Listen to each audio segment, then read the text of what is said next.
आप सभी का हार्दिक अभिनंदन और स्वागत करता हूं। मेरा नाम डॉक्टर अशोक कुमार है। यूट्यूब चैनल का नाम डॉक्टर IAS एजुकेशन है। आज आप लोगों को विश्व इतिहास के विषय में चर्चा करने के लिए जा रहे हैं। आप सभी स्टूडेंट जानते हैं कि UPSC union public service commission संघ लोक सेवा आयोग के द्वारा जो सिविल सर्विस का एग्ज़ाम होता है वो 3 स्टेज में होता है परीक्षा, PT मेंस और इंटरव्यू। आज आप लोगों को मुख्य परीक्षा में, प्रधान परीक्षा में या मेंस में के विषय में चर्चा कर रहे हैं। GS के विषय में, विशेष रूप से GS के विषय में। GS का आपका 4 पेपर होता है GS, और प्रत्येक पेपर जो होता है वो 250 नंबर का होता है, और चारों पेपर में टोटल मार्क्स 1000 का रहता है। जो GS का फर्स्ट पेपर है, तो फर्स्ट पेपर में आपको मुख्य परीक्षा में आपका जो सिलेबस है वो है भारतीय विरासत और संस्कृति, विश्व का इतिहास एवं भूगोल और समाज। ये आपका मेंस का GS का फर्स्ट पेपर का सिलेबस है। तो आज आप लोगों को और जो मेंस में, मुख्य परीक्षा में जो स्टूडेंट इतिहास विषय ऑप्शनल या वैकल्पिक विषय के रूप में इतिहास विषय रखते हैं, तो उनके सिलेबस में भी भारतीय इतिहास और विश्व इतिहास दोनों से प्रश्न पूछे जाते हैं। तो आज आप लोगों को GS का जो फर्स्ट पेपर है उसमें जो विश्व इतिहास का सिलेबस है, और ऑप्शनल सब्जेक्ट इतिहास में जो विश्व इतिहास से संबंधित प्रश्न पूछे जाते हैं और सिलेबस है, तो दोनों के विषय में आप लोगों को चर्चा करने के लिए जा रहे हैं। सबसे पहले आपको GS फर्स्ट पेपर का विश्व इतिहास की चर्चा कर रहे हैं। इसके बाद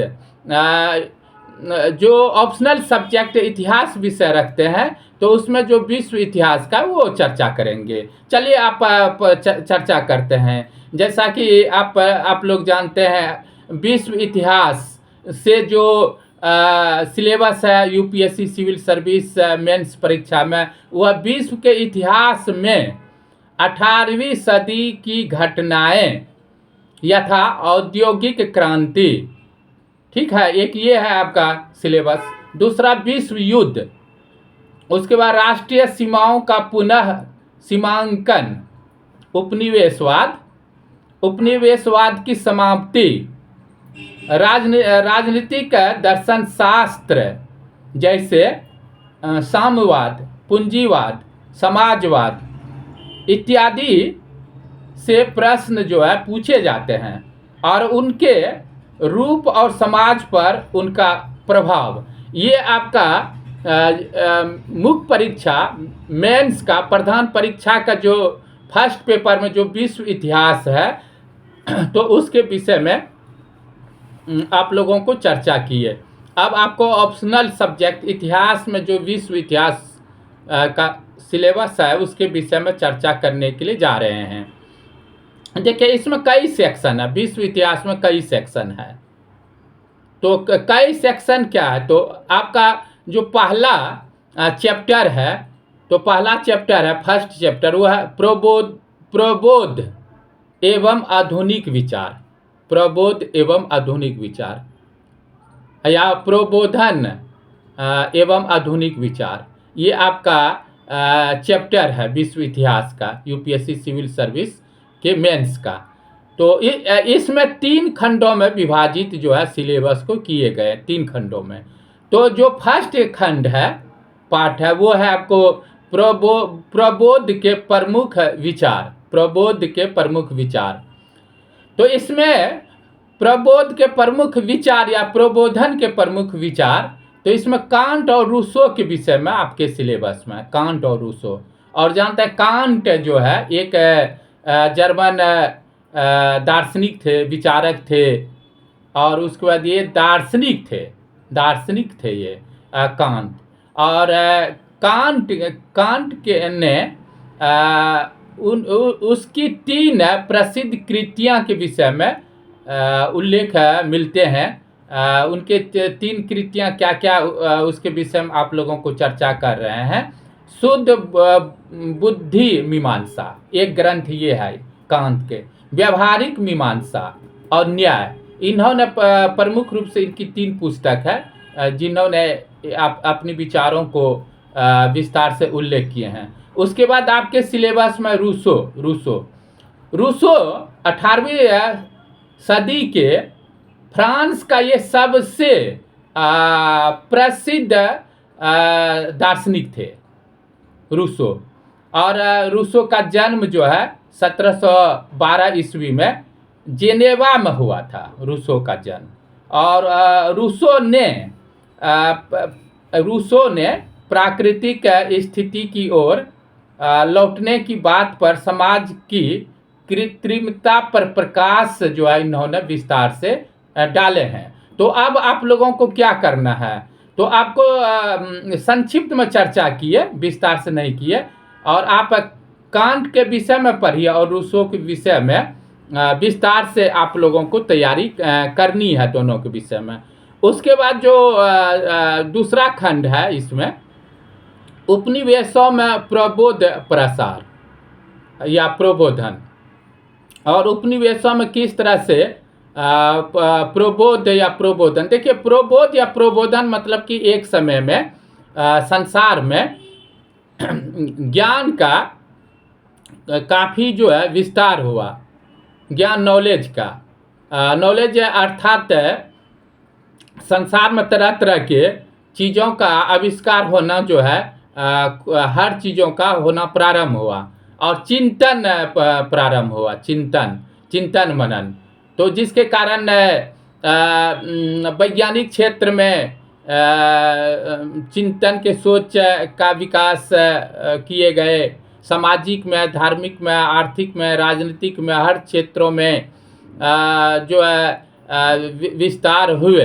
तो उसी तरह से उपनिवेशों में जो प्रबोध का प्रसार जो है, जो उपनिवेश, जो देश, जिन देशों का जो देश उपनिवेश थे, उन उपनिवेशों में प्रबोध या प्रबोधन का जो है प्रचार प्रसार किस रूप में हुआ, कैसे हुआ, इसके पीछे क्या कारण है। तो इसके विषय में आप लोगों को विस्तार से जो है यहाँ से तैयारी करनी है। जो तीसरा का खंड है इसमें, वो है समाजवादी विचारों का उदय, जिसमें मार्क्स के समाजवाद का प्रसार।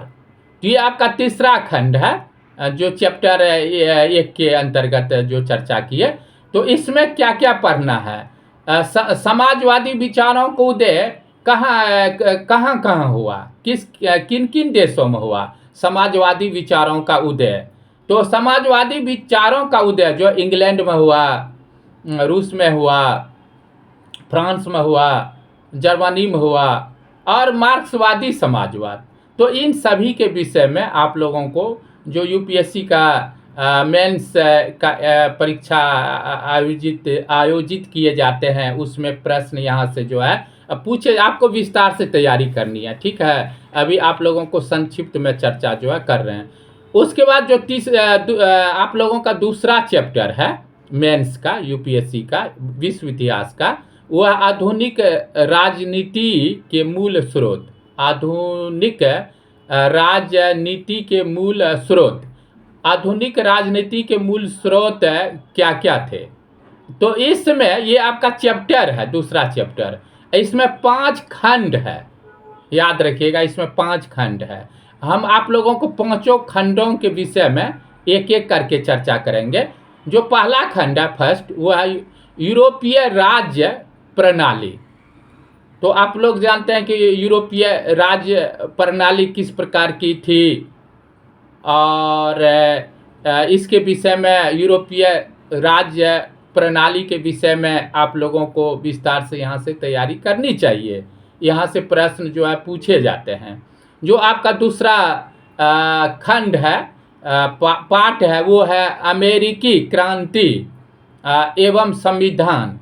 ये दूसरा खंड है, दूसरे चैप्टर का दूसरा खंड है, अमेरिकी क्रांति एवं संविधान।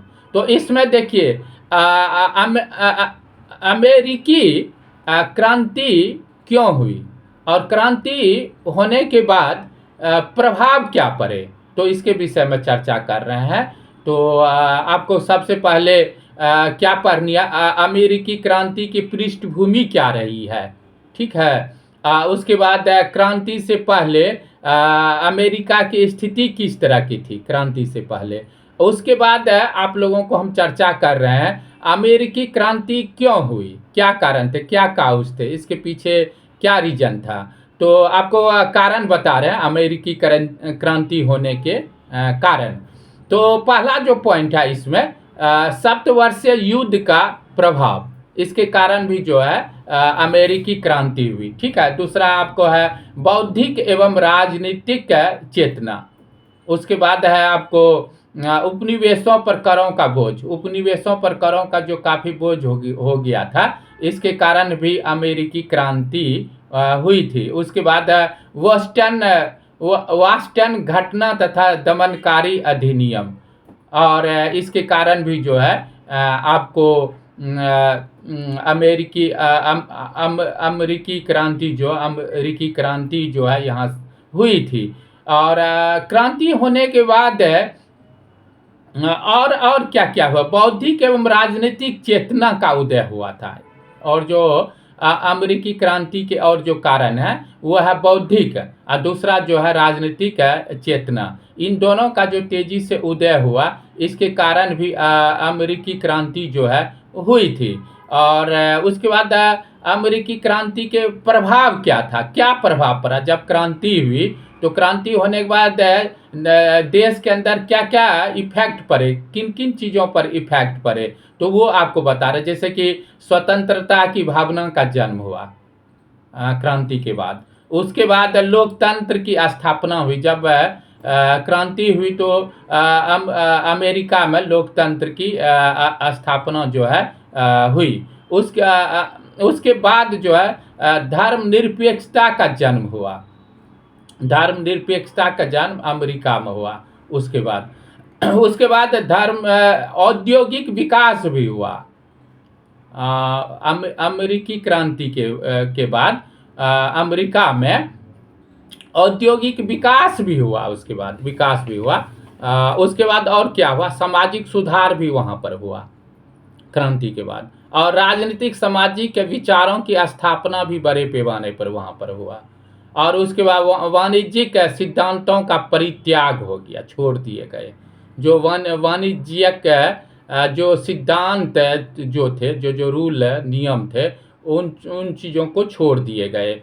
उसके बाद अमेरिकी क्रांति के बाह्य प्रभाव क्या था, बाहरी प्रभाव क्या पड़ा। तो बाहरी जो प्रभाव क्या पड़ा अमेरिकी क्रांति के बाहरी देशों में क्या क्या प्रभाव पड़े, बाहरी देशों में जैसे कि उदाहरण के रूप में इंग्लैंड में प्रभाव पड़ा, फ्रांस में, भारत पे इत्यादि देशों में जो है ना प्रभाव पड़े। और प्रभाव क्या पड़े, अमेरिकी क्रांति के वैश्विक प्रभाव भी पड़े, वैश्विक प्रभाव।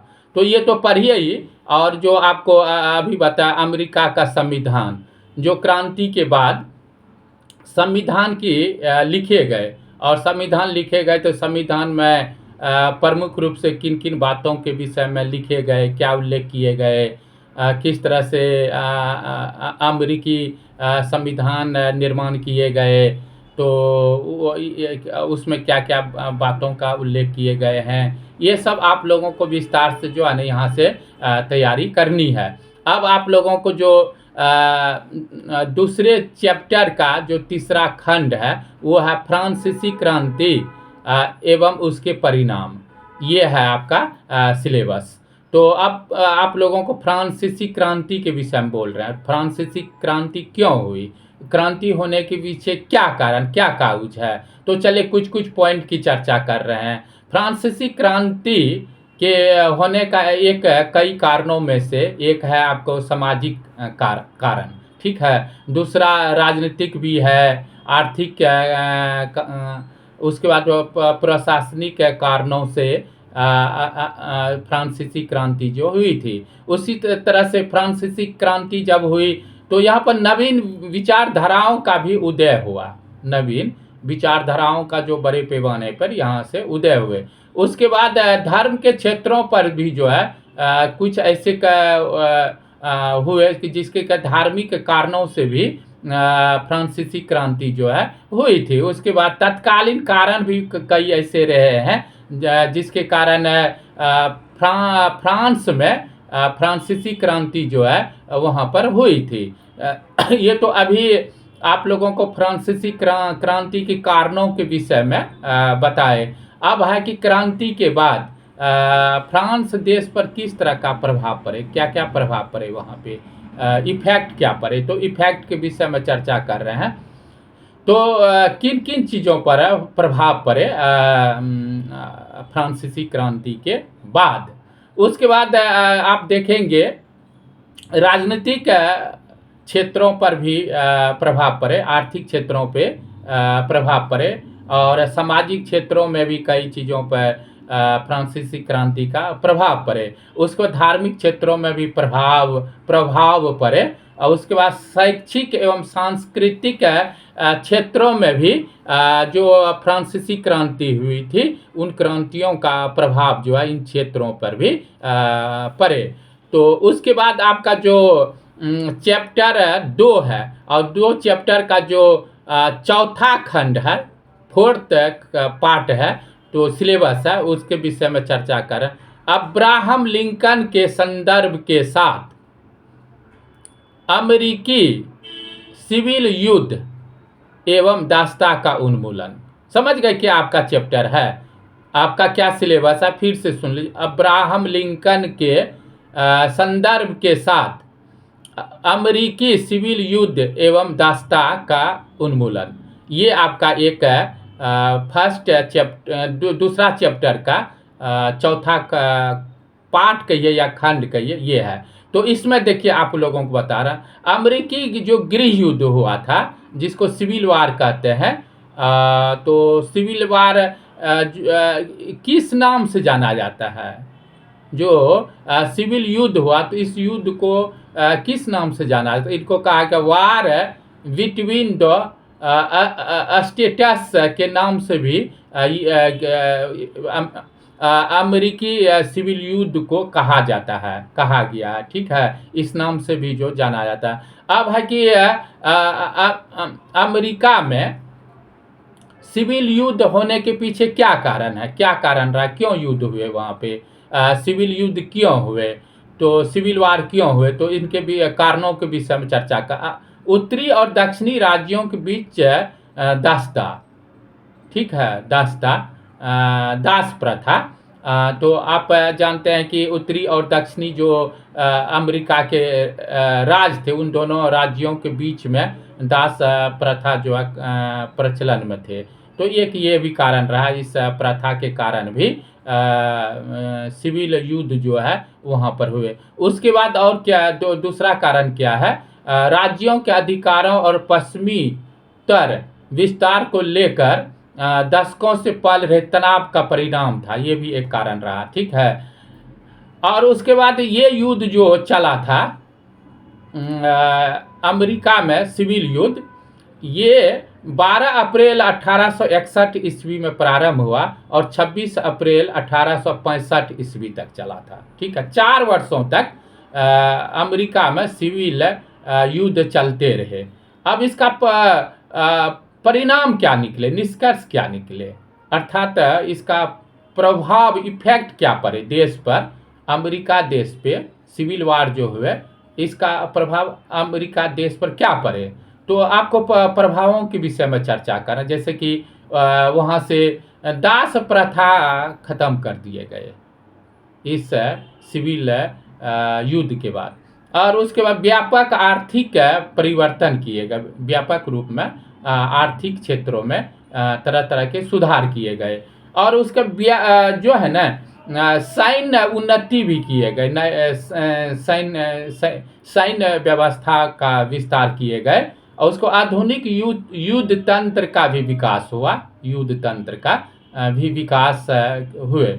उसके बाद राष्ट्रवाद का भी विकास हुआ।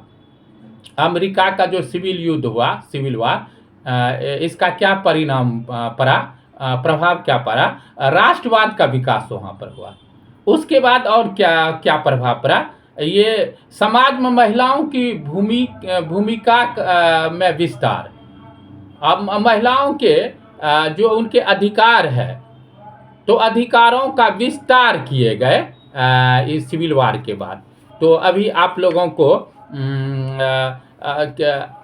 ये बता रहे अमेरिका में सिविल वार और दास्ता का उन्मूलन किस तरह से हुए, इसके विषय में अभी चर्चा कर रहे थे। क्योंकि ये आप लोगों को यूपीएससी का जो जीएस का फर्स्ट पेपर और उसके बाद इतिहास का जो ऑप्शनल सब्जेक्ट में विश्व इतिहास है, इस पर आधारित है, ये चीज़ों की चर्चा करें, ये आप लोगों को ध्यान रखना है। उसके बाद जो दूसरा चैप्टर है, उसमें जो 5 पॉइंट है, 5वां जो पॉइंट है, उसमें क्या है, ब्रिटिश गणतंत्रात्मक राजनीतिक, ठीक है, फिर से सुन लीजिए, ब्रिटिश गणतंत्रात्मक राजनीतिक कब से कब तक, 1815 से 1850 ईस्वी के बीच में। और दूसरा संसदीय सुधार और मुक्त व्यापारी चार्टरवादी, ये आपका सिलेबस है।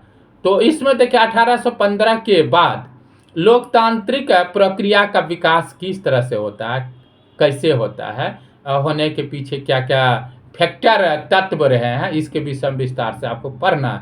जो संसदीय सुधार, और संसदीय सुधार जो किए गए, तो सुधार में किन किन क्या क्या किए गए, किन किन का रोल रहा, भूमिका रही, तो उनके विषय में चर्चा करें। विभिन्न कालों में सुधार किस तरह से हुए, देखिए संसदीय सुधार क्या हुआ, जो संसदीय सुधार विभिन्न कालों में किस रूप में हुए संसदीय सुधार, तो देखिए एंग्लो सेक्शन काल में भी सुधार हुए थे। संसदीय सुधार जो किए गए एंग्लो सेक्शन काल में भी हुआ, और उसके बाद नॉर्मल काल में भी सुधार हुए, और प्लेंटाजेनेट काल में भी सुधार का प्रयास किए गए थे। ट्यूडर काल में भी सुधार करने का प्रयास किए थे, स्टुअर्ट काल में भी सुधार करने का प्रयास किए गए थे, और हेनोवर काल में। तो इन सभी के कालों में जो संसदीय सुधार है, इसमें सुधार करने का काफ़ी जो है अलग अलग कालों में जो है प्रयास किए गए थे। और आपको बता रहा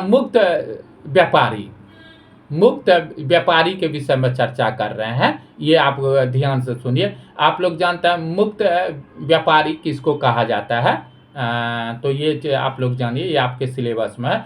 आप लोग जानते हैं कि 1813 का चार्टर एक्ट जो है भारत का, 1813 का, इस एक्ट के द्वारा क्या करता है, भारत में मुक्त व्यापार की आधारशिला रखी गई, ठीक है। और अर्थात क्या हुआ, भारत में ब्रिटिश माल के अबाध प्रवेश की नीति अपनाई गई। अर्थात जो ब्रिटिश माल होते थे वो भारत में बिना किसी अवरोध के आए यहाँ पे, इस नीति को जो 1813 के चार्टर अधिनियम में अपनाए गए। और उसके बाद इसका परिणाम स्वरूप भारत में जब ये चार्टर एक्ट लागू कर दिए गए, इसका क्या हुआ, तो इसका क्या परिणाम निकले, तो परिणाम स्वरूप भारत में जो है ना ब्रिटिश माल बिना किसी शुल्क बिना किसी शुल्क के या मामूली आयात शुल्क के साथ आने लगा।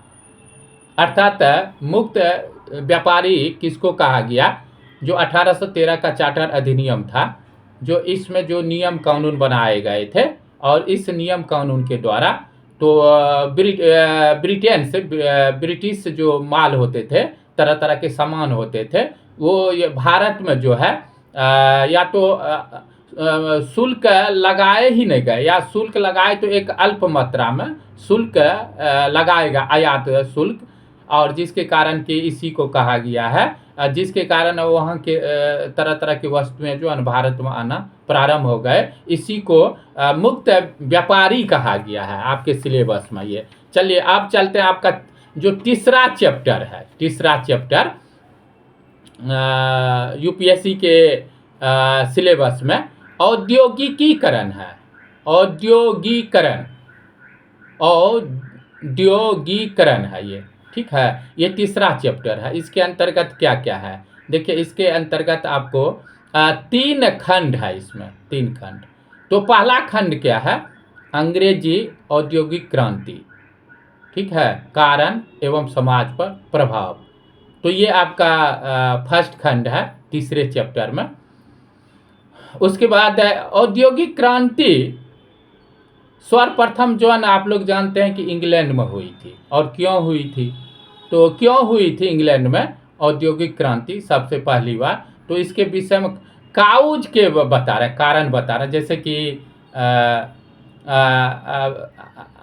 ब्रिटेन में जो औद्योगिक क्रांति हुई, तो वो क्यों, क्या काउज है। तो एक तो वैज्ञानिक एवं तकनीकी पृष्ठभूमि रही है वहाँ पे, जिसके कारण कि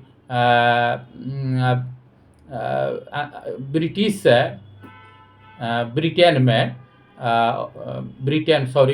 में औद्योगिक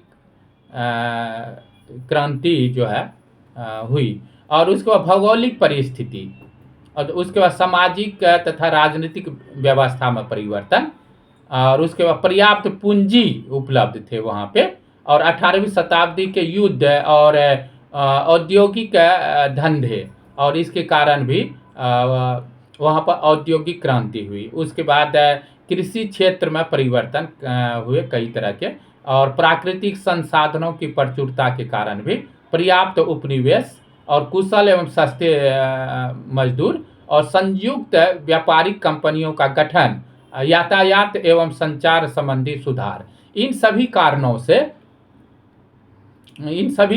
से अंग्रेजी औद्योगिक क्रांति हुई थी, ठीक है। अंग्रेजी औद्योगिक क्रांति हुई थी। ये आपको काउज बताए, क्रांति होने के कारण कौन कौन कारण थे, उनके विषय में चर्चा की है। अब औद्योगिक क्रांति के परिणाम क्या निकले, इसका प्रभाव क्या पड़े, किस किन क्षेत्रों में प्रभाव, इफेक्ट क्या पड़ा, तो इफेक्ट के विषय में चर्चा कर रहे हैं। उत्पादन में वृद्धि हुई इससे, ये क्रांति के बाद। उसके बाद कारखानों का भी उदय हुआ क्रांति के बाद। कुटीर उद्योग नष्ट हो गए, खत्म हो गए इससे, औद्योगिक क्रांति से। उसके बाद स्त्रियों की स्थिति में सकारात्मक परिवर्तन हुए औद्योगिक क्रांति के बाद। साम्राज्यवाद का विकास हुआ औद्योगिक क्रांति के बाद। जनसंख्या प्रवास हुए, काफ़ी संख्या में अलग अलग जगह प्रवास हुए जनसंख्या। उसको नवीन सामाजिक वर्ग का भी औद्योगिक क्रांति के कारण उदय हुए। और यही प्रमुख रूप से जो है ना, जो अंग्रेजी औद्योगिक क्रांति आपका सिलेबस है, और ये कारण एवं समाज पर क्या प्रभाव पड़े, आपको एक पॉइंट के रूप में, संक्षिप्त रूप में चर्चा की आप लोगों को विस्तार से पढ़नी है। जो आपका तीसरा चैप्टर है, तीसरा चैप्टर में जो दूसरा खंड है वो आप चर्चा कर रहे हैं। दूसरा खंड अन्य देशों में औद्योगिकरण, अन्य देशों में औद्योगिकरण। तो अन्य देशों में कहाँ कहाँ हुआ औद्योगिकरण, कहाँ कहाँ हुआ, जैसे कि उदाहरण के रूप में संयुक्त राज्य अमेरिका में भी हुआ, और जर्मनी में भी, और सोवियत संघ रूस में, और चीन में। इन सभी देशों में जो है ना औद्योगिकरण भी हुआ। जब इंग्लैंड में औद्योगिक क्रांति हुई थी, तो इन सब देशों पर भी प्रभाव पड़े। अब उसके बाद तीसरा जो आपका पॉइंट है, तीसरा पॉइंट वो है औद्योगिकरण एवं भूमंडलीय, औद्योगिकरण एवं भूमंडलीय। तो इसके अंतर्गत क्या क्या मुख्य बात है। ब्रिटेन में औद्योगिक क्रांति प्रारंभ हुई, आप लोग तो जानते हैं। इसका विश्वव्यापी जो है प्रभाव महसूस किया गया। क्रांति के बाद। औद्योगिक क्रांति ब्रिटेन से होते हुए यूरोप, उत्तरी अमेरिका, अंततः एशिया और दूसरे क्षेत्रों तक जो है फैल गए थे। औद्योगिकरण तकनीकी, सामाजिक, आर्थिक, राजनीतिक बदलाव पर वैश्वीकरण को मजबूत किया। ठीक है, वैश्वीकरण को मजबूत किया। अभी आप लोगों को संक्षिप्त रूप में औद्योगिकरण एवं भूमंडलीय के विषय में चर्चा किए। अब आपको चौथा चैप्टर बता रहे हैं, चैप्टर 4, राष्ट्र राज्य प्रणाली। राष्ट्र राज्य प्रणाली, ठीक है। राष्ट्र राज्य प्रणाली के अंतर्गत इसमें क्या है कि 19वीं शताब्दी में इसमें 3 पॉइंट है, 3 खंड है। ठीक है, याद रखिएगा। जो आपका चैप्टर 4 है राष्ट्र राज्य प्रणाली, इसमें 3 खंड है। तो तीनों खंडों की चर्चा करते हैं। पहला खंड है 19वीं शताब्दी में राष्ट्रवाद का उदय। अब है कि 19वीं शताब्दी में राष्ट्रवाद का उदय कैसे हुआ, किस रूप में हुआ, तो इनके पीछे क्या क्या फैक्टर रहे, तत्व क्या रहे। तो आपको राष्ट्रवाद के उदय के कारक बता रहे हैं, कौन कौन कारक रहे, फैक्टर क्या रहे। राष्ट्रवाद के उदय में उत्तरदायी कारक, क्या क्या उत्तरदायी कारक रहे, जैसे उदाहरण के रूप में औद्योगिकीकरण, मध्यम वर्ग का उदय, राजसी पतन, राष्ट्रवादी महत्वाकांक्षा, प्रबुद्ध विचार, इन सभी का जो है उदय हुए 19वीं शताब्दी में। राष्ट्रवाद का उदय के उत्तरदायी जो कारक क्या क्या है, इनके विषय में अभी आप लोगों को चर्चा किए। अब जो दूसरा खंड है इसमें, तो दूसरा राष्ट्रवाद, जर्मनी और इटली में राज्य निर्माण। ठीक है, राष्ट्रवाद के अंतर्गत जर्मनी और इटली में राज्य निर्माण। तो आप लोग जानते हैं कि जर्मनी और इटली में जो है ना राष्ट्रवाद का उदय हुआ था। ठीक है, राष्ट्रवाद का उदय जो है 19वीं शताब्दी में प्रारंभ हो गया था। और जो आपका तीसरा पार्ट है, खंड है, वो है आपका पूरे विश्व में राष्ट्रीयता के आविर्भाव के समक्ष साम्राज्यों का विघटन।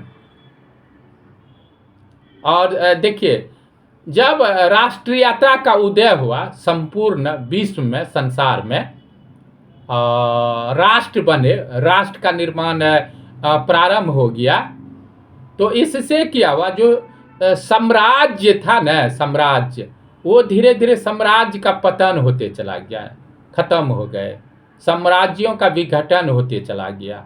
तो आपको संपूर्ण विश्व में राष्ट्रीयता के उदय होने से क्या हुआ, साम्राज्यों का खत्म हो गया, अंत हो गया। तो इसमें आप लोग विस्तार से पढ़िएगा। वैसे आपको एक समझाने के लिए एक पॉइंट के रूप में बता रहे हैं, विस्तार से चर्चा नहीं कर रहे हैं। जो आपका पांचवा अध्याय है, वो है चैप्टर है, वो है आपका साम्राज्यवाद एवं उपनिवेशवाद। साम्राज्यवाद एवं उपनिवेशवाद, ये याद रखिएगा। तो इसमें क्या इसमें भी 3 खंड है। इस चैप्टर में भी 3 खंड है। साम्राज्यवाद एवं उपनिवेशवाद, ये 5वां चैप्टर है, और इसमें भी 3 खंड है।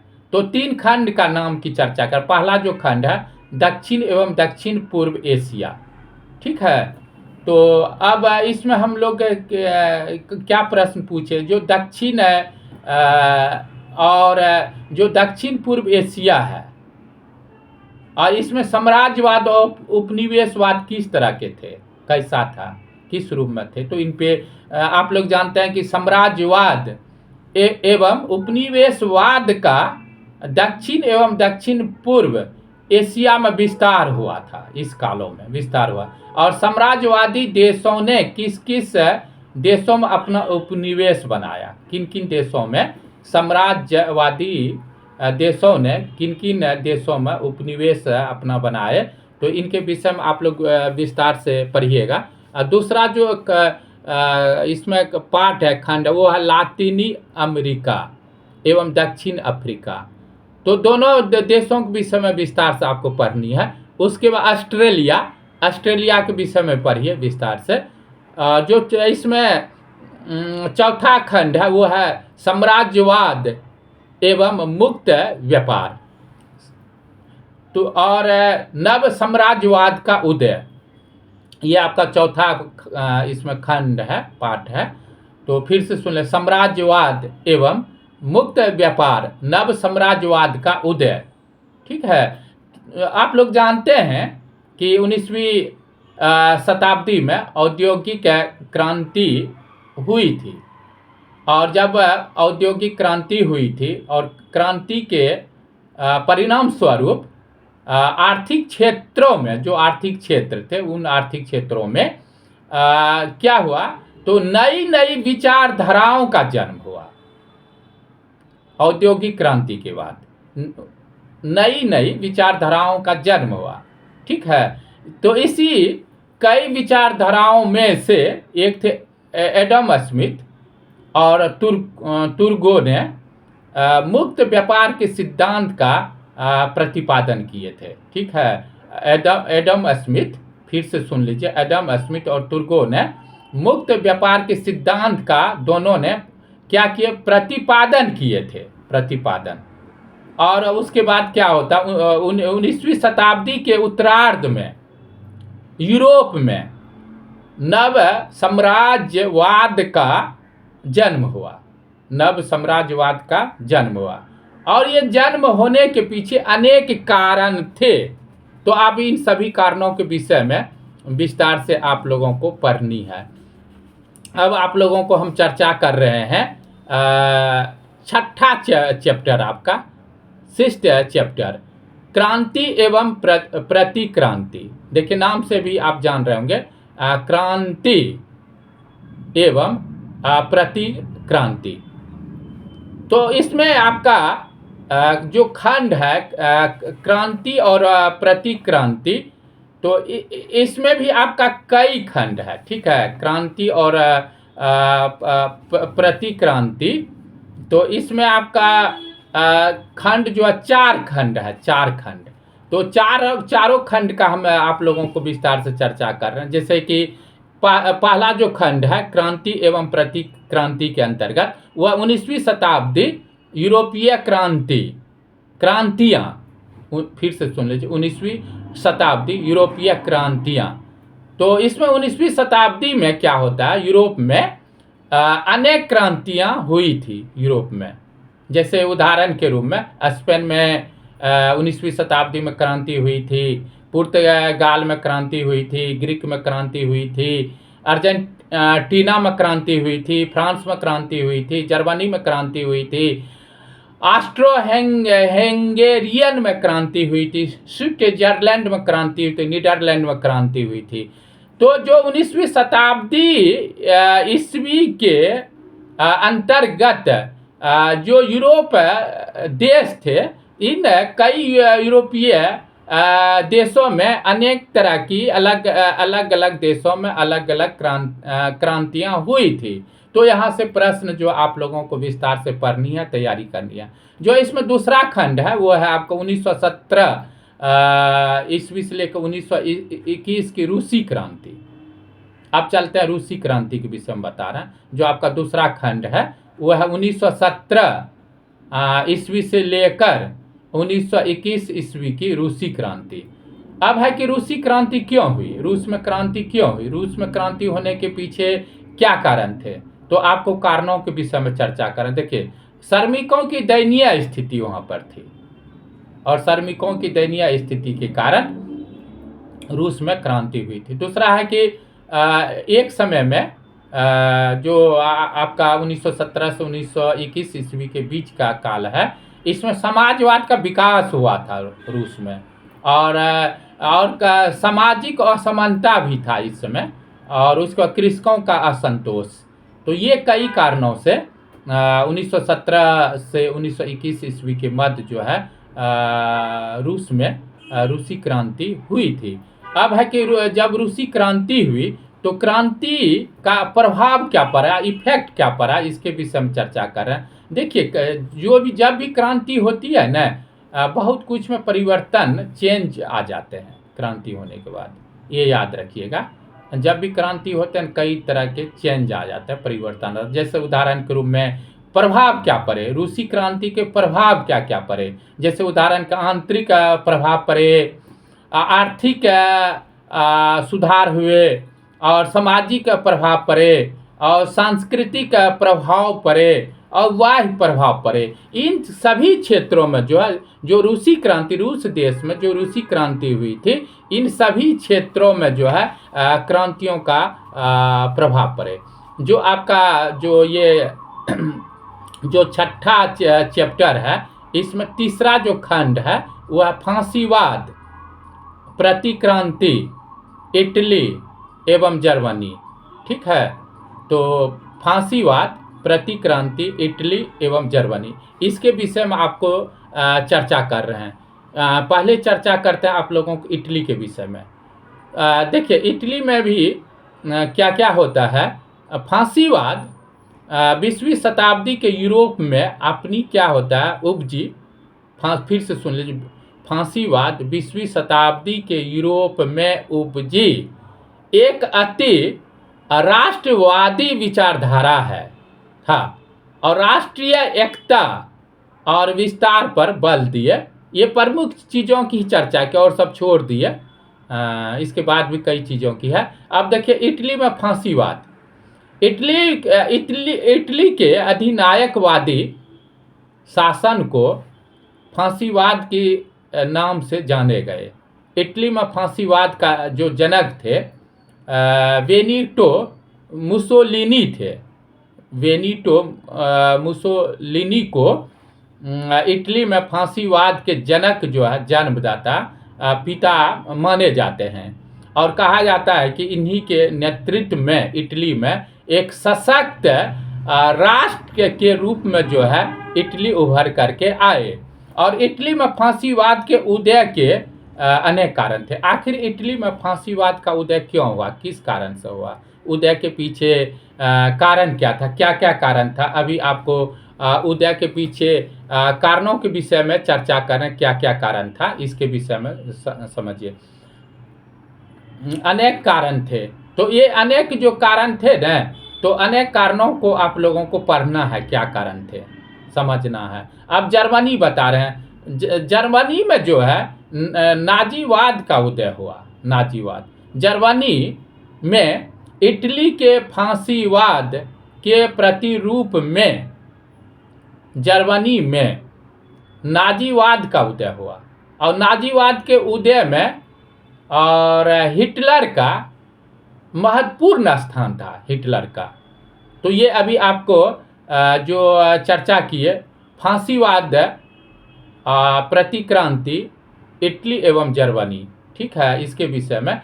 और जैसा अभी आपको दो जगह की चर्चा की, इटली और जर्मनी के विषय में। चलिए अब चलते हैं, आपका जो इसमें चौथा खंड है वह 1949 की चीनी क्रांति, 1949 की चीनी क्रांति।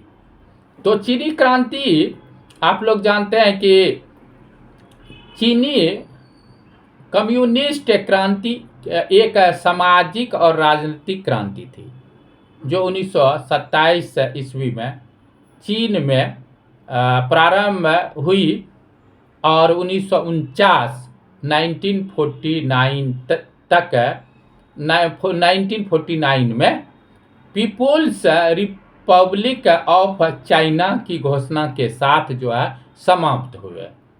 ठीक है, समाप्त हुए। एक बार हम आप लोगों को फिर से रिपीट कर, 1947 की चीनी क्रांति।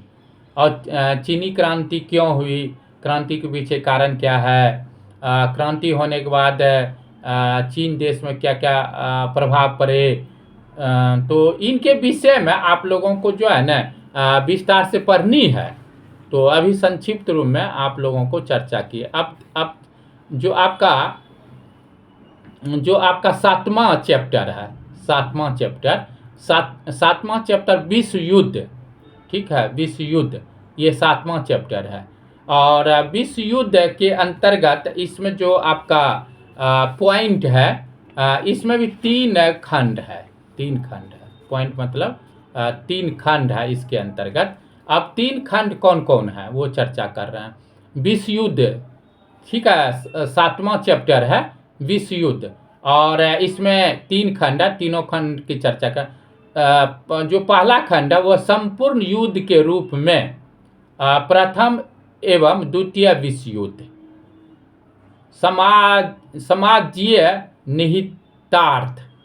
तो ये आपका जो है ना पहला इसमें पॉइंट है, खंड है।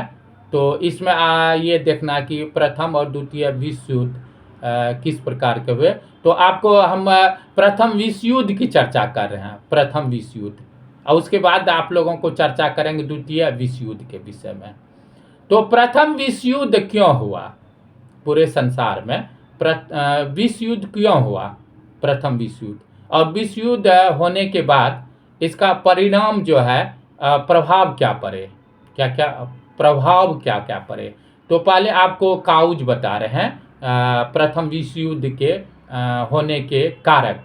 तो क्या क्या कारक है, जैसे कि उदाहरण के रूप में तत्कालीन कारण, कुछ ऐसे तत्कालीन कारण थे जिसके कारण प्रथम विश्व युद्ध हुआ था। दूसरा, साम्राज्यवाद एवं आर्थिक प्रतिस्पर्धा, और जिस गति से साम्राज्यवाद का विस्तार हो रहा था और आर्थिक क्षेत्रों पर जिस तरह से अधिकार करने का प्रयास हो रहे थे,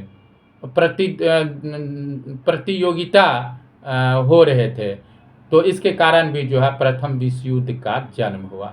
उसके बाद आंतरिक घटक एवं अराजकता, इसके कारण भी द्वितीय विश्व युद्ध हुआ। उसके बाद अन्य कई कारण थे जिसके कारण जो है प्रथम विश्व युद्ध हुए। आखिर प्रथम विश्व युद्ध कब से कब तक चला। प्रथम विश्व युद्ध जो है ये आपको 1914 ईस्वी से 1918 ईस्वी तक चला था। फिर से सुन लीजिए, प्रथम विश्व युद्ध 1914 ईस्वी से 1918 ईस्वी तक चला।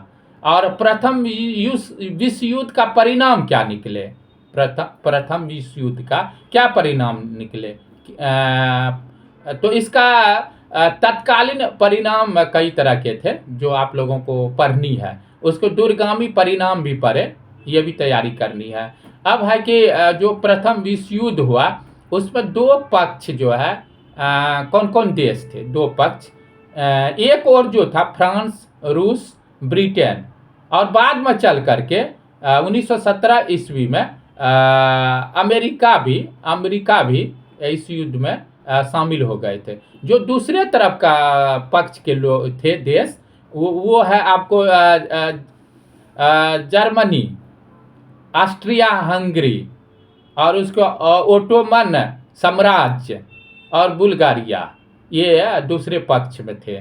और जैसा कि कहे कि प्रथम विश्व युद्ध जो हुआ था ये 1914 ईस्वी में प्रारंभ हुआ था।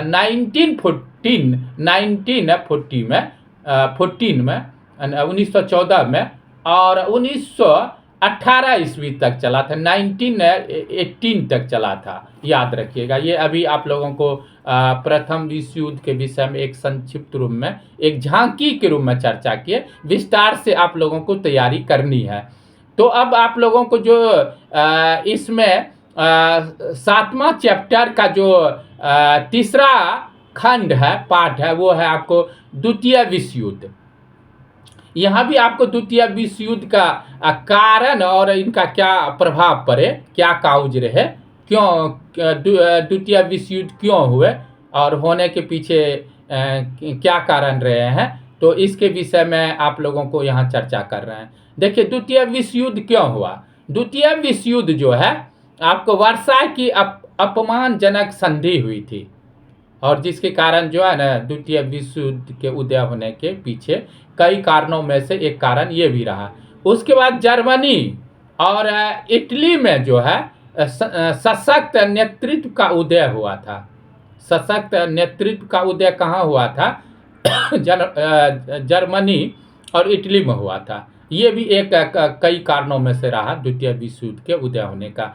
और जो आपको बिगड़ते अंतर्राष्ट्रीय संबंध, जो अंतर्राष्ट्रीय इंटरनेशनल जो रिलेशन था ना सभी देशों के बीच, उसमें कुछ न कुछ संबंध जो है इस कालों में कुछ बिगड़ रहे थे, गड़बड़ हो रहे थे, जिसके कारण भी द्वितीय विश्व युद्ध जो है हुए। उसके बाद तानाशाही एवं राष्ट्रवादी तत्वों का उदय, जो ये तानाशाही एवं राष्ट्रवादी तत्वों का जो उदय हुए, तो ये भी एक कारण रहे होंगे। उसके बाद साम्राज्यवादी नीति, और साम्राज्यवादी नीतियों के कारण भी द्वितीय विश्व युद्ध हुई।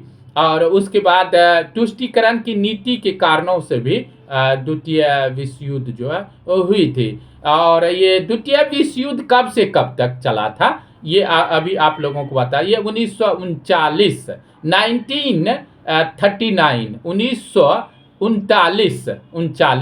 1939 से लेकर के 1945 1945 तक द्वितीय विश्व युद्ध जो है चलते रहा। 1945 में 1945 ईस्वी में द्वितीय विश्व युद्ध जो है समाप्त हो गए।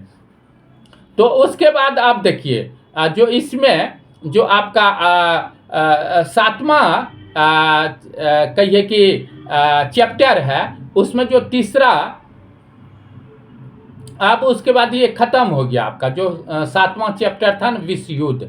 इसमें जो 3 खंड था, तो तीनों खंड के विषय में आप लोगों को संक्षिप्त रूप में चर्चा कर दिए। अब उसके बाद आप लोगों को 8वां चैप्टर बता रहा। 8वां चैप्टर ये द्वितीय विश्व युद्ध के बाद का विश्व। फिर से सुन लीजिए, 8वां आपका चैप्टर क्या है, द्वितीय विश्व युद्ध के बाद का विश्व। तो कहा जाता है जो द्वितीय विश्व युद्ध हुआ और द्वितीय विश्व युद्ध के बाद का विश्व किस तरह के विश्व की स्थिति रहे, तो इसमें कहा जाता है 2 शक्तियों का आविर्भाव, 2 शक्तियों का आविर्भाव। इसमें भी जो है ना आपका जो 8वां चैप्टर है, इसमें भी 3 खंड है। 8वां चैप्टर में भी 3 खंड है, तीनों खंड का चर्चा करेंगे। तो इसमें क्या है कि द्वितीय विश्व युद्ध के उपरांत सोवियत संघ, अर्थात वर्तमान में उस समय में रूस, वर्तमान समय में रूस एवं संयुक्त राज्य अमेरिका 2 सर्वाधिक शक्तिशाली राष्ट्रों के रूप में उभर कर सामने आए थे। ठीक है, तो ये है। उसके बाद ये तो जो आपको 2 शक्तियों का आविर्भाव, ये आपका जो 8वां चैप्टर है, इसमें फर्स्ट खंड बताए। जो इसमें दूसरा खंड है वो है तृतीय विश्व एवं गुट निरपेक्षता का आविर्भाव। फिर से सुन लीजिए, तृतीय विश्व एवं गुट निरपेक्षता का आविर्भाव, ये आपका दूसरा पॉइंट है, खंड है। तो इसमें आप लोग जानते हैं कि शीत युद्ध के दौरान 2 परस्पर विरोधी गुटों में विश्व में अनेक नव स्वतंत्र देशों द्वारा शीत युद्ध एवं सैन्य संधियों से अलग रहने का जो है ना निर्णय किया। जैसे उदाहरण के रूप में अफ्रीका, लैटिन अमेरिका तथा एशिया के अल्प विकसित देश एवं विकासशील देश पूंजीवादी और साम्यवादी संसार से पृथक एक तीसरे विश्व के इच्छुक थे। उसी को तीसरे विश्व कहा गया। ठीक है, तो तीसरे विश्व कहा गया। तो इसी में जो है ना इन सभी देशों ने गुट निरपेक्षता सिद्धांत को अपनाया, गुट निरपेक्षता सिद्धांत को अपनाया। तो इनका कहना था हम लोगों को 2 में किसी भी गुट में नहीं रहना है, गुट निरपेक्षता के सिद्धांत को अपनाया। ऐसा कहा जाता, गुट निरपेक्षता के द्वारा तीसरे विश्व की मूल विशेषताओं एवं उद्देश्यों को इसके द्वारा जो परिभाषित किए गए गुट निरपेक्षता के माध्यम से। और इसमें आपका जो तीसरा खंड है 8वां चैप्टर में, वो है संयुक्त राष्ट्र संघ एवं वैश्विक विवाद। फिर से एक बार सुन लीजिए, जो 8वां चैप्टर के अंतर्गत जो तीसरा खंड है, संयुक्त राष्ट्र संघ एवं वैश्विक विवाद। तो ऐसा कहा जाता है, संयुक्त राष्ट्र संघ का जो स्थापना हुई थी 24 अक्टूबर 1945 ईस्वी को, संयुक्त राष्ट्र संघ जो है बनाए गए थे। और संयुक्त राष्ट्र संघ के जो हेड ऑफिस, मुख्यालय न्यूयॉर्क में है, न्यूयॉर्क में बनाए गए थे, न्यूयॉर्क में। और इसमें जैसे कि इसको विस्तार से आप लोगों को पढ़ना, संयुक्त राष्ट्र संघ के विषय में। ये तो ऐसे आपको संक्षिप्त रूप में नाम का उल्लेख किया, लेकिन विस्तार से तैयारी करनी है। तो यह संयुक्त राष्ट्र संघ एवं वैश्विक विवाद, संयुक्त राष्ट्र संघ जो है ना, पूरे संसार का जो वैश्विक विवाद था, उन विवादों को हल करने के लिए, पूरे संसार को ठीक ढंग से संचालित करने के लिए इत्यादि उद्देश्यों से जो है बनाए गए थे, जिसमें कई तरह के विवाद था इस समय, जैसे कि इंडोनेशिया विवाद, फिलिस्तीन समस्या, कोरिया युद्ध 1950 से 53 तक, कश्मीर विवाद और स्वेज नहर संकट 1956 ईस्वी, और कांगो संकट, और चेकोस्लोवाकिया संकट 1968 ईस्वी। ये कई तरह के समस्याएं थी, संकट थे, जिनको संयुक्त राष्ट्र संघ के द्वारा हल किया जाना ये था। तो देखिए, अब आप लोगों को 9th चैप्टर बता रहे हैं, 9वां चैप्टर अध्याय के विषय में चर्चा कर रहे हैं। इसमें 4 खंड है। जो आपका 9वां चैप्टर है, 9th चैप्टर जो है, इसके अंतर्गत 4 खंड है, 4 यूनिट है एक तरह से कहिए। तो क्या है आपका 9वां चैप्टर, क्या है? वह औपनिवेशिक शासन से मुक्ति, औपनिवेशिक शासन से मुक्ति। समझ गए आपका क्या चैप्टर है? चैप्टर का नाम जो है, ये 9th चैप्टर, 9वां चैप्टर है। फिर से बता देते हैं, अध्याय है औपनिवेशिक शासन से मुक्ति। इसमें आपको 4 खंड है। तो पहला खंड जो है वो है लातीनी अमेरिका, ठीक है, लातीनी अमेरिका बोलीवर, ये है आपका फर्स्ट खंड। तो इसमें देखिए क्या क्या इसके विषय में चर्चा हुई है, इसके विषय में आप लोगों को चर्चा कर देते हैं। 19वीं सदी के आरंभिक वर्षों तक लैटिन अमेरिका के विभिन्न देश स्पेन के उपनिवेश बने रहे, ठीक है। और उसके बाद कहा जाता है सिमोन बोलीवर ने दक्षिण अमेरिका का एक महान सेनापति था, और जिसने बोलीविया, कोलंबिया, पेरू, इक्वाडोर एवं वेनेजुएला जैसे देशों को स्पेन से मुक्त कराए। तो किसने मुक्त कराए? उनका नाम था सिमोन बोलीवर, ठीक है। इन्होंने इन सभी देशों को मुक्त कराए। और किससे मुक्त कराए? स्पेन देशों से मुक्त कराए। तो चलिए अब तेजी से आगे बढ़ते हैं। दूसरा जो खंड है, पार्ट है, इकाई है, वह है अरब विश्व। अरब विश्व के अंतर्गत जैसे मिस्र के विषय में आपको विस्तार से पढ़नी है। ऐसा कहा जाता, मिस्र को एक उपनिवेश के रूप में स्थापित करने का पहला जो प्रयास हुआ था ना, 1798 ईस्वी में हुआ था। 1798 में फ्रांस के नेपोलियन बोनापार्ट द्वारा किया गया। फिर से एक बार हम दोहरा देते हैं, अरब विश्व मिस्र के विषय में कह रहे हैं, मिस्र के विषय में। मिस्र को एक उपनिवेश के रूप में स्थापित करने का पहला प्रयास 1798 में फ्रांस के नोपोलियन, फ्रांस के नोपोलियन बोनापार्ट द्वारा किया गया। ठीक है, ऐसा कहा जाता है कि धीरे धीरे मिस्र को फ्रांस से धीरे धीरे मिस्र को फ्रांस देश से यहाँ से मुक्त कर देते हैं। और मुक्त करने में हाथ था कईयों का। तो जो इसमें शासन स्थापित किए थे यहाँ से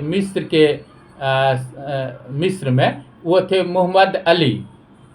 ठीक है, इन्होंने शासन करना प्रारंभ किए थे मिस्र में। उसके बाद स्पेन जब यहाँ से चले गए, फ्रांस, क्षमा चाहेंगे, गलती से बोल दिए।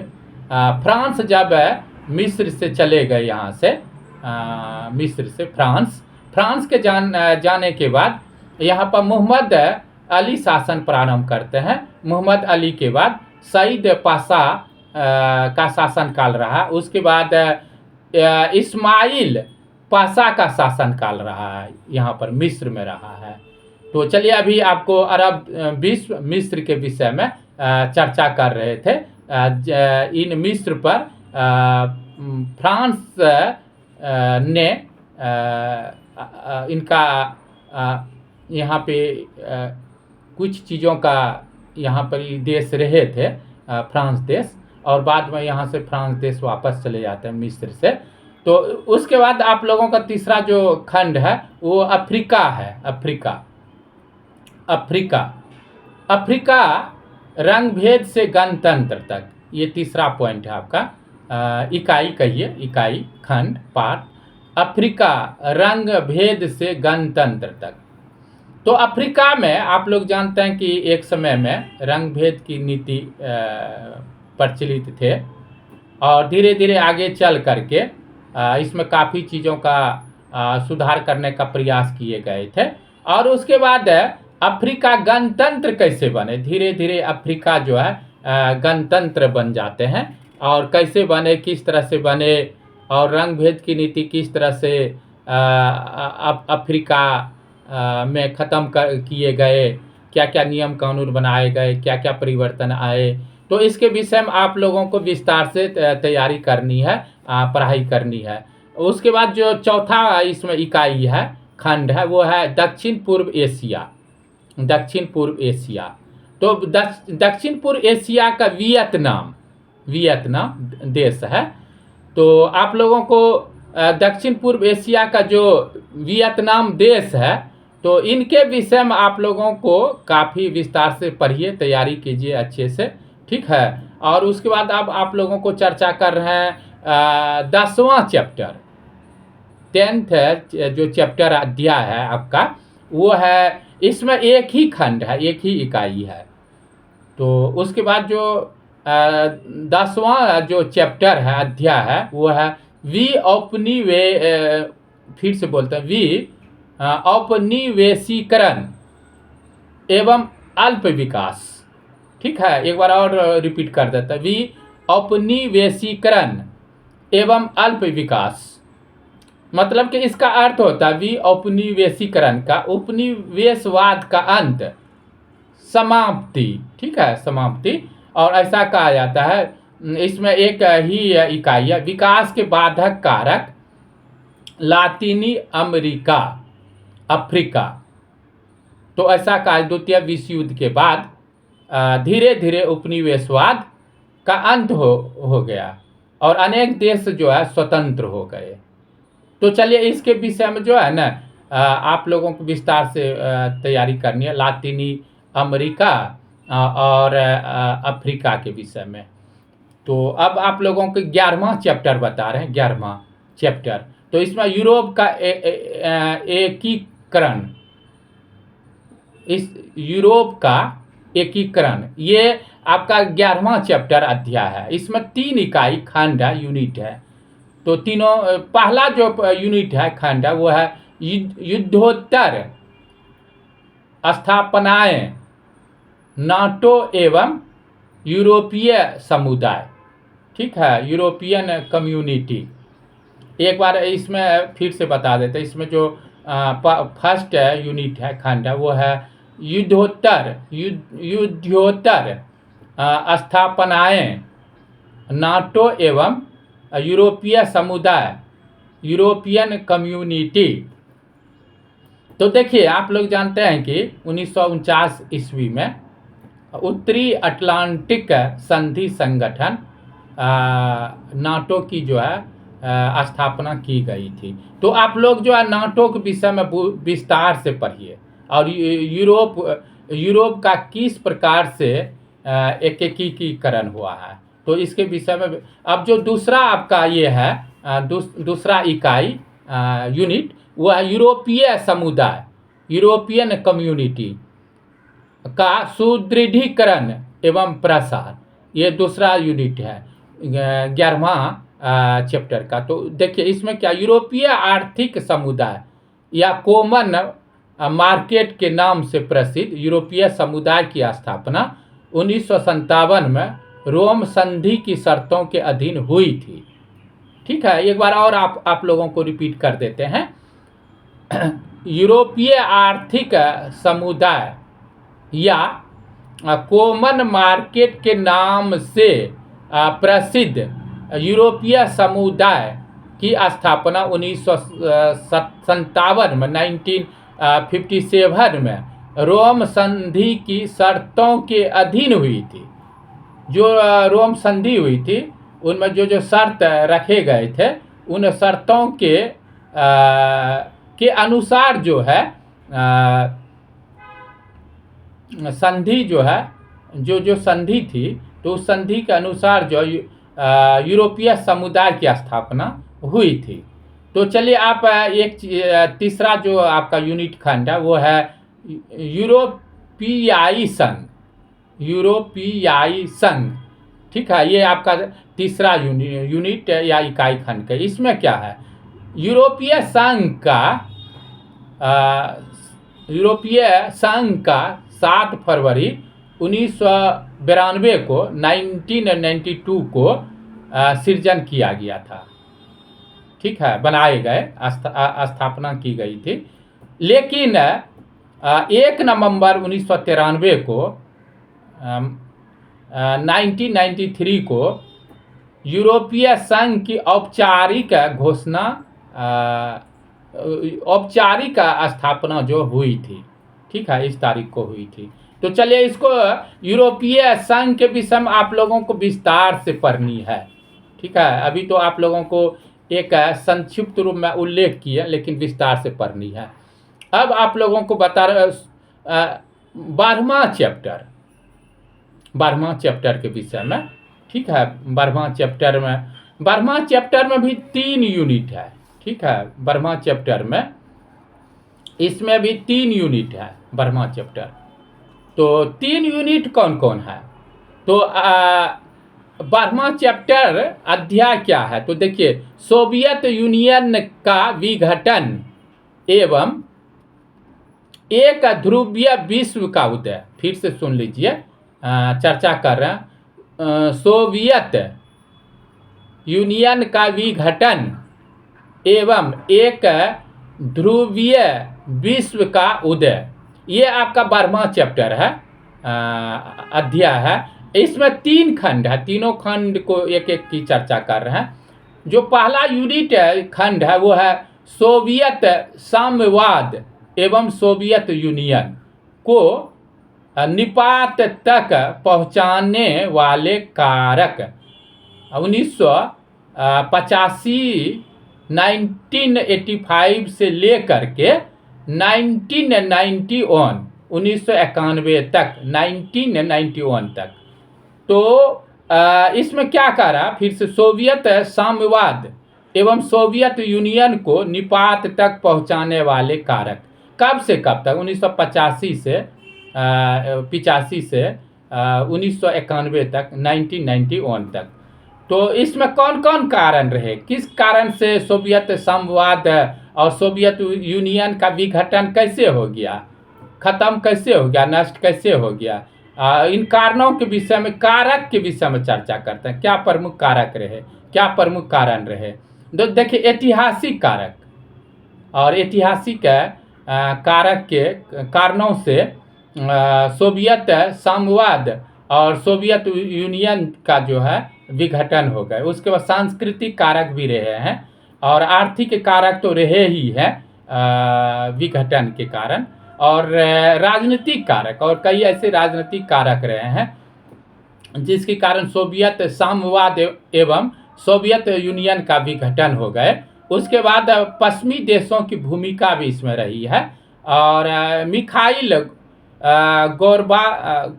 गोर्बाचेव के सुधार, और इन्होंने जो सुधार किए उसके कारण भी विद्वानों का विचार है कि सोवियत साम्यवाद एवं सोवियत यूनियन जो है विघटित हो गए। और उसके बाद सुधारवादियों तथा पुरातन पंथियों का तीव्र विरोध, जो सुधारवादियों लोग थे और जो पुरापंथियों का जो तीव्र विरोध हुआ ना, इसके कारणों से भी ऐसा कहा जाता है सोवियत साम्यवाद और सोवियत यूनियन जो विघटित हो गए। तो चलिए ये आप लोगों को विस्तार से पढ़नी है चर्चा। आप लोग हम आपको काफ़ी संक्षिप्त रूप में केवल पॉइंट बताए। जो आपका 12वां चैप्टर का जो दूसरा यूनिट है, दूसरा यूनिट इकाई, वो है पूर्वी यूरोप में राजनीतिक परिवर्तन। पूर्वी यूरोप में राजनीतिक परिवर्तन, और राजनीतिक परिवर्तन कब से कब तक? 1879 से लेकर के 2001 ईस्वी तक। 1889 1889 से लेकर के 2001 ईस्वी तक जो पूर्वी यूरोप में राजनीतिक क्या क्या परिवर्तन हुए, किन किन देशों में राजनीतिक परिवर्तन हुए, पूर्वी यूरोप के किन किन देशों में राजनीतिक परिवर्तन हुए। और वो परिवर्तन जो आप लोगों को पढ़ना है 1889 से 2001 ईस्वी तक। तो ये आपको देश का नाम बता देते हैं जहाँ की राजनीतिक परिवर्तन हुए, जैसे कि पोलैंड, हंगरी, चेकोस्लोवाकिया, रोमानिया और बुल्गारिया, अल्बानिया। इन देशों में जो है ना कई तरह के राजनीतिक परिवर्तन इस काल में हुए। तो अब आपका तीसरा यूनिट बता रहे, तीसरा इकाई, वह शीत युद्ध का अंत एवं अकेली महाशक्ति के रूप में यूएस का उत्कर्ष। फिर से तीसरा इकाई यूनिट क्या है? 12वां चैप्टर का अध्याय का तीसरा यूनिट क्या? शीत युद्ध का अंत एवं अकेली महाशक्ति के रूप में यूएस का उत्कर्ष। देखिए आप लोग इसके विषय में हम आपको अल्प मात्रा में चर्चा कर रहे हैं। पूर्वी यूरोप में साम्यवादी सरकारों के पतन हुए, ठीक है, तथा सोवियत संघ के विघटन को शीत युद्ध की समाप्ति का सूचक माना जाता है। फिर से एक बार हम रिपीट कर देते हैं। पूर्वी यूरोप में साम्यवादी सरकारों के पतन, जो पूर्वी यूरोप थे ना, इसमें जो साम्यवादी सरकार थे तो वो जो खत्म हो गए, पतन हो गए, और सोवियत संघ जो विघटित हो गए। विघटन के बाद जो विघटन जब हो गए, विघटन को शीत युद्ध की समाप्ति का सूचक माना जाता है, ठीक है। तो इसमें ऐसा कहा जाता है, ये जब हो गया ना, संयुक्त राज्य अमेरिका यूएस एकमात्र महाशक्ति के रूप में स्थापित हो गया था, ठीक है। तो महाशक्ति के रूप में कौन स्थापित हो गए थे? संयुक्त राज्य अमेरिका यूएस, ठीक है। तो ये याद रखिएगा। अभी आप लोगों का चर्चा कर रहे थे सिलेबस के विषय में, और यहाँ पे आप लोग सभी छात्र स्टूडेंट को हम कह रहे हैं, अभी जो जितने भी इस वीडियो में चर्चा की आप लोगों को, ये यूपीएससी का जो सिलेबस है सिविल सर्विस का, UPSC union public service commission, संघ लोक सेवा आयोग का जो सिविल सर्विस के परीक्षा आयोजित करते हैं, तो उनमें जो आपका मेंस का मुख्य परीक्षा का जीएस जो 4 पेपर है, जीएस का जो फर्स्ट पेपर है, तो फर्स्ट पेपर में जो विश्व इतिहास है, तो वो आपको प्रारंभ में केवल सिलेबस के विषय में चर्चा की, क्या क्या सिलेबस है विश्व इतिहास का। और जो स्टूडेंट छात्र ऑप्शनल सब्जेक्ट या वैकल्पिक विषय मुख्य परीक्षा में जो रखते हैं अपना अपना अलग अलग वैकल्पिक या ऑप्शनल सब्जेक्ट, तो उनमें जो स्टूडेंट इतिहास विषय रखते हैं, और इतिहास विषय में आप लोग जानते हैं प्राचीन भारत का इतिहास, मध्यकालीन भारत का इतिहास और आधुनिक भारत का इतिहास और उसके विश्व का इतिहास मुख्य परीक्षा में आपका सिलेबस है यूपीएससी सिविल सर्विस इतिहास का, ऑप्शनल सब्जेक्ट का। तो यहाँ पर विश्व इतिहास के विषय में आपका सिलेबस के अनुसार चर्चा की है। सिलेबस जो आपका है तो सिलेबस के अनुसार चर्चा किए, और विश्व इतिहास की सभी विषय वस्तु का चर्चा यहाँ नहीं की है, ये याद रखिएगा। क्योंकि विश्व इतिहास में काफ़ी चीज़ों की चर्चा हुई है और इतिहासकारों ने विश्व इतिहास में बहुत बातों की उन्होंने उल्लेख किए हैं, चर्चा की है। यहाँ सभी का हम चर्चा नहीं किए, इस चीज़ का ध्यान रखिएगा। सिर्फ आपका यूपीएससी सिविल सर्विस का जो एग्ज़ाम होता है परीक्षा, उसमें जो विश्व इतिहास ऑप्शनल सब्जेक्ट में जो इतिहास विषय जो स्टूडेंट रखते हैं, तो उसी केवल जो सिलेबस है केवल सिलेबस का ही चर्चा की है। तो इसलिए आप लोग ये नहीं बोलिएगा कि सर आपने तो विश्व इतिहास में बहुत कुछ चर्चा है और सभी कुछ का चर्चा ही नहीं किए, छोड़ दिए। और आपका सिलेबस का भी जो है ना, जो सभी चीज़ का चर्चा नहीं किए, जो प्रमुख चीज़ों का हम उल्लेख किए। सिलेबस तो सभी बताए, लेकिन सिलेबस में मुख्य बातों की चर्चा आप समझाने के उद्देश्य से आप लोगों को किए। आप लोगों को विस्तार से तैयारी करनी है, पढ़नी है, और आप लोगों को हमको पूर्ण विश्वास है कि आप लोग काफ़ी ध्यान से सुने और एक धैर्य के साथ सुने और पेशेंस रखे। तो देखिए, जीवन में कुछ भी करने के लिए पेशेंस की ज़रूरत है ना। जब तक आप धैर्य नहीं रखेंगे तो तब तक कैसे आपको सभी चीज़ की जानकारी मिलेगी। यदि हम 10 मिनट के अंतर्गत विश्व इतिहास की चर्चा करके ख़त्म कर देते, क्या 10 मिनट में, 15 मिनट में, 20 मिनट में सभी चर्चा हो सकती थी? संभव नहीं है। तो इसलिए आप लोग पेशेंस रखिएगा। आने वाले समय में आपको चैप्टर के अनुसार 15-20 मिनट का, 30 मिनट के अंदर का आपको देंगे, वीडियो देंगे तरह तरह के। तो आप लोग फिर एक बार हम अपना परिचय दे देते हैं। मेरा नाम डॉक्टर अशोक कुमार है। यूट्यूब चैनल का नाम है डॉक्टर अशोक IAS एजुकेशन। और आप इस चैनल में सभी लोग जुड़िए और जुड़ेंगे, सुनेंगे तो हमको काफ़ी खुशी मिलेगी। क्योंकि मनुष्य जो है, मानव जो है, अकेले तो आगे बढ़ नहीं सकते हैं। वो तो एक दूसरे को जब सहयोग करते हैं, जब मदद करते हैं, तो मदद से ही आगे बढ़ते हैं।